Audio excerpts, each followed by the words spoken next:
See, traditional mediators, Oman, Qatar, even over the last few years, Iran had been mending its relations with Saudi Arabia, with Turkey. There seemed to be some kind of coming together. Now those mediation efforts seem to have come to a dead end. So is there any hope now? Is there a path beyond the present which can get things back on track? We were all on the same page. When Americans started this invasion and Israelis started to sabotage and spoil this, they attack people here. You have to go and see images of the primary school in which, in the first minute of the attack, intentionally American bombed a primary school, and they killed around 200 small kids at the age of 7 to 11, all girls. So we were on the same page when they started this atrocity. Let me tell you something, since you brought up the region. American has decided to put an end to the existence of Iran. Israelis have been promising this for many decades because of their delusion about, greater Israel. And this is our response. We have no option just to put an end to the presence of United States in the surrounding area of Iran. We told Americans and we told our neighbors that if they would like to put an end to the existence of the greatest civilization on earth, or the oldest continuous civilization on earth, then we have no option just to put an end to the existence and presence of United States in the Persian Gulf area. They do have multiple military bases, equipment, assets targeting us. Long-range raiders, the command and control centers, the 5th fleet of United States just few miles away from our coastal courts in Bahrain, in which 75% of all U.S. Marine activities happening there, all of them targeting Iran. So the conflict, besides having gone in the Gulf, what we are seeing is possibly the closure of the Straits of Hormuz. That shipping has been affected, supplies have been affected. Qatar has been forced to shut down its gas supplies everywhere else. So and declared force majeure. So there are fundamental problems in the flow of energy supplies, not just to, the U.S. or to Israel. These supplies are getting affected all over the world. Why has the Straits of Hormuz been closed, if it has? It has not been closed by us, not now.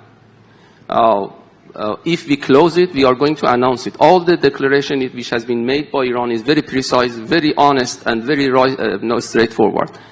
We have not yet closed the Strait of Hormuz. Those insurance companies that they have stopped insuring, vessels and tankers is the main cause of no tankers going through the Strait of Hormuz.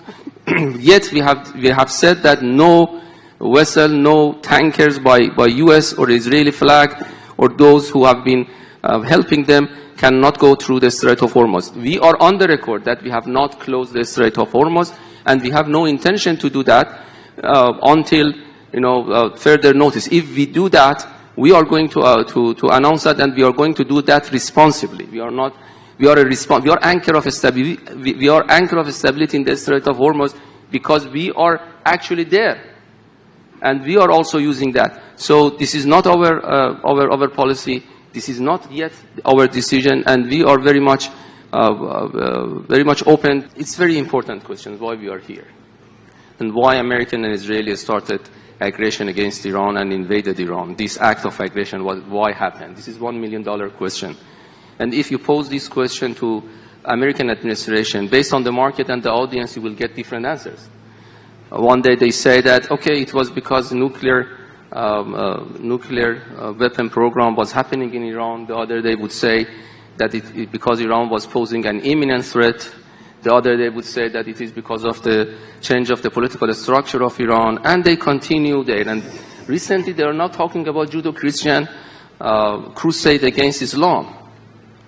But can we get back to the question of what changed for Iran? What changed for Iran? I would like to say a little bit of context, because I think it is important with this very huge disinformation campaign which is happening right now.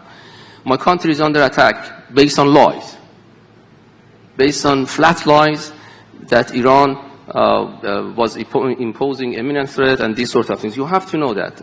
A week ago, we were in Geneva with the mediation of Foreign Minister of Oman and with the presence of Mr. Grossi, head of the International Atomic Energy Agency. we nailed down a practical agreement in which that Foreign Minister of Oman said that the agreement is at reach and everything is ready. We actually identified Monday to go to Vienna and just write down everything. We left the room. The American, negotiator said that very promising. Thank you very much. We are going to hand over our written proposal on Monday. And then we left the room. We arrived in Tehran, and they started aggression against us. This is a TV reality show. They invite you to have diplomacy in place while they are making military build-up, and there is no actual understanding of why they started this. If you ask me why they started this, it is because of the power politics and because of the greater Israel and because of the Prime Minister of the regime of Israel, that they would like to seek greater Israel, and they think that is a once-a-century opportunity for them to just exercise edge over other countries and impose their hegemony over other countries to change the Middle East forever. But what is happening right now, everybody should know that they are carpet bombing Iran out of frustration because they would like to see a new Middle East. And this is why that we are here. Why it is different? Because they would like to put an end to the existence of Iran.